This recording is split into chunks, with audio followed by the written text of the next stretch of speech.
Selamat merayakan Hari Raya Idul Adha bagi teman-teman yang merayakannya. Welcome to my channel. Subscribe, like, comment, and share ya guys. Thank you.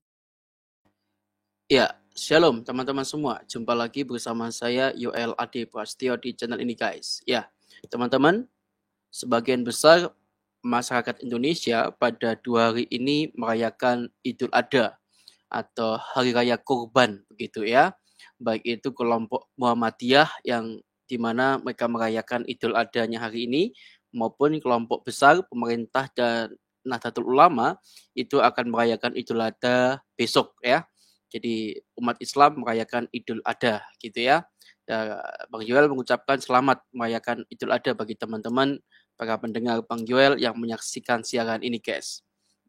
Namun sangat menarik ketika kita bertanya siapa yang dikorbankan ketika Hari Raya Idul Adha. Ceritanya itu bagaimana awalnya gitu kan. Nah, siapa nabi yang dikorbankan kan gitu ya. Nah, ketika saya mencoba menelisik berita-berita soal Idul Adha, teman-teman, saya mendapati sebuah tulisan yang mantap jiwa ya. Tulisan itu judulnya demikian kawan-kawan ya. Nabi yang dikorbankan Ismail atau Ishak. Jangan kaget dengan penjelasan Gus Baha. Wah ya, ini pembahasan sangat menarik sih menurut aku ya teman-teman ya. Kalau di Kristen jelas ya, di kitab Taurat itu jelas kalau yang dipersembahkan atau dikorbankan itu adalah Ishak, bukan Ismail. Nah, tapi bagaimana penjelasan ini? Yuk coba kita dengarkan baik-baik ya. Ini Gus Baha kawan-kawan. Nah, ini ya, kita lihat sama-sama ya. Jateng jpnn.com Semarang. Tiap tanggal 10 Zulhijjah, umat Islam di berbagai negara merayakan Idul Adha untuk mengenang ketaatan Nabi Ibrahim dan putranya dalam menjalankan perintah Allah SWT.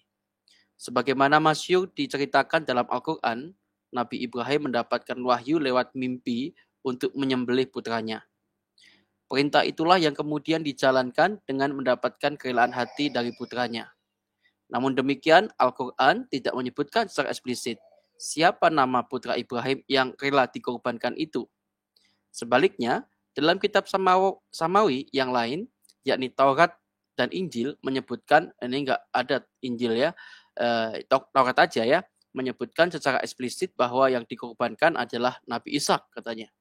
Jika demikian, hal tersebut tentunya berseberangan dengan pandangan umat Islam kebanyakan, khususnya di Indonesia, yang meyakini bahwa Ismail adalah putra Ibrahim yang dikorbankan dan kemudian diganti Allah dengan seekor domba. Ini menjadi menarik kawan-kawan ya. Jadi, mana yang lebih mendekati kebenaran itu? Ya, pengasuh Pondok Pesantren Tahfidz Al-Quran LP 31A atau IA ya, Rembang, Kiai Haji Ahmad Burhanuddin Nur Salim atau yang disebut dengan Gus Baha, begitu hati-hati dalam menjelaskan perkara ini ya. Siapakah sebetulnya nabi yang dikorbankan oleh Ibrahim, Ismail atau Isa? Nah ya, silakan baca konten menarik lainnya nih ya.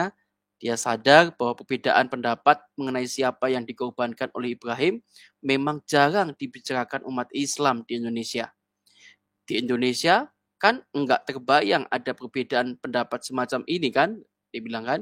Itu memang ada dua pendapat, Ismail dan Ishak, kata Gus Baha dalam pengajian yang diunggah akun ngaji online di YouTube. Dia mengungkapkan bahwa perdebatan ulama tentang siapa yang dikorbankan oleh Ibrahim sebetulnya lebih mengarah kepada Ishak. Wah, ini mantap ya. Aduh, luar biasa ini ya. Namun dia kemudian meminta murid-muridnya untuk mengikuti pandangan umum umat Islam di Indonesia yang lebih mengarah kepada Ismail. Berarti apakah pendapat ini cuma ada di Indonesia saja, teman-teman? Ya, ini pertanyaan yang harus dijawab ya. Sepertinya yang benar dikorbankan adalah Ishak. Wah, tetapi karena yang terkenal di Indonesia itu Ismail, ya ikut saja kata Gus Baha. Wih, mantap guys. Lebih jauh, Gus Baha mengutip penjelasan Syekh Ahmad bin Muhammad Al-Sawi Al-Misri Al-Kilwati Al-Maliki dalam kitabnya Hasyiah Al-Sawi ala Tafsir Al-Jalalain atau Tafsir Sawi.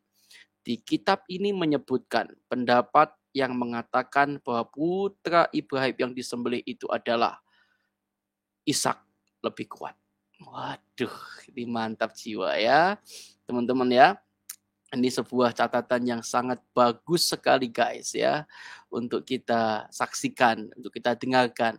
Ya memang ada yang berpendapat pro kalau yang dikorbankan itu adalah Ismail, yaitu sah-sah saja ya teman-teman. Ya saya nggak akan bahas yang ini, karena yang ini kan keyakinan teman-teman umat Islam gitu ya. Tapi bagi saya ini menarik kata daripada Gus Baha ini ya. Ini yang mana tadi ya? Sepertinya yang benar yang dikorbankan itu adalah Ishak. Tetapi karena yang terkenal di Indonesia adalah Ismail, ya ikut saja. Ini menarik kawan-kawan. Karena kalau di dalam Taurat memang jelas ya yang dipersembahkan itu adalah Ishak. Karena Ishak adalah keturunan yang sah daripada Abraham, atau yang kalau di sebelah ngomongnya Ibrahim begitu ya. Nah ini ya ada pendapat-pendapat teman-teman ya. Yang jadi masalah itu Ismail adalah anak dari pembantunya. Kalau Isa itu anak tuanya, maka Ibrahim disebut bapak orang percaya. Karena disuruh mengorbankan anaknya yang paling dicintai, ia relakan. Masa digantikan anak pembantu, sebutannya jadi bapak orang penipu katanya. Analogi yang sangat bagus nih teman-teman ya. Ini ya, yang dikorbankan adalah Isa. Itu fakta sebenarnya katanya. Untuk pembenaran Islam yang Ismail dong yang dikorbankan, biarpun tidak ada data yang kuat tentang itu. Oke. Jadi memang mereka masih dalam perdebatan. Tapi saya suka sekali lagi ya, saya suka sekali dengan pendapat daripada Gus Baha yang dimana dia mendukung, dia pro Ishak yang dipersembahkan ya atau dikorbankan. Tetapi gara-gara yang terkenal di Indonesia itu Ismail, ya ikuti saja daripada berpolemik, mungkin begitu kali ya. Nah ini pendapatnya Gus Baha. Kalau menurut teman-teman semua, jadi siapakah yang dipersembahkan? Isa atau Ismail? Wah, silakan teman-teman berpikir, silakan teman-teman boleh menjawab pertanyaan itu. Kalau orang Kristen jelas ya, yang dipersembahkan adalah Isa. Itu jelas sekali dikatakan dalam firman Tuhan. Ya, kalau di dalam Muslim atau umat Islam sendiri, ya silakan teman-teman umat Islam yang bisa menjelaskan. Tapi Gus Baha bilang, sepertinya yang benar adalah Ishak yang dikorbankan. Tetapi karena yang terkenal di Indonesia Ismail, ya ikuti saja. Mantap jiwa guys ya. Oke, silakan bila teman-teman terinspirasi dari channel ini, silakan dukung channel ini teman-teman. Jangan lupa like video ini supaya direkomendasikan oleh YouTube, dan tolong share ke akun media sosial kalian ya. Kita ketemu lagi di video selanjutnya guys. Selamat sore. Welcome to my channel. Subscribe, like, comment, and share ya guys.